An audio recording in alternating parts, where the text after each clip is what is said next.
The Utah Domestic Violence Coalition holds a memorial service for victims who lost their lives to domestic violence. 11 News reporter Tiani Whitman was there. Tiani, how many victims of domestic violence were killed last year? 44 Utahns lost their lives to domestic violence in 2017. While at the service, the fiance of one of those victims shared his story. We were supposed to get married last month. We were expecting a child. We just found out that we were pregnant the Monday morning before this happened. Nick DeLuca's fiance Jill Lloyd was murdered last June. Her ex-partner shot her 3 times in her car as she was on her way to work. For the past 9 months, from the moment I wake up to the moment I go to bed, if I can sleep, it's on your mind all the time. DeLuca's goal is to offer support for those who have been affected by domestic violence and help prevent tragedies like Jill's. You're not a sane person when you're thinking about taking somebody else's life.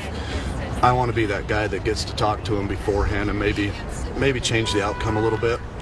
Locals gathered to listen to DeLuca and others share their stories to remember Jill and the other 43 victims. 44 candles were placed on the south steps of the state capitol, one for each life lost to domestic violence in Utah last year. Join me in taking a moment of silence and reflecting on these 44 lives.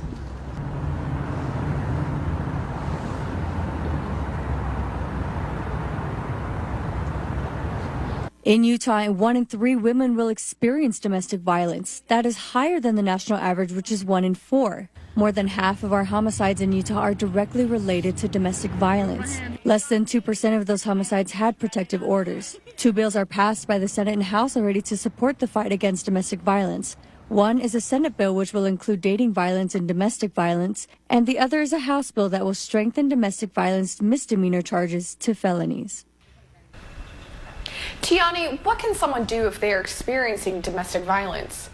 The Utah Domestic Violence Coalition offers shelters for victims as well as a 24-hour hotline. You can call 1-800-897-LINK. They say one of the first steps is to notice the warning signs in an abusive partner, such as possessiveness and stalking. Thanks, Tiani.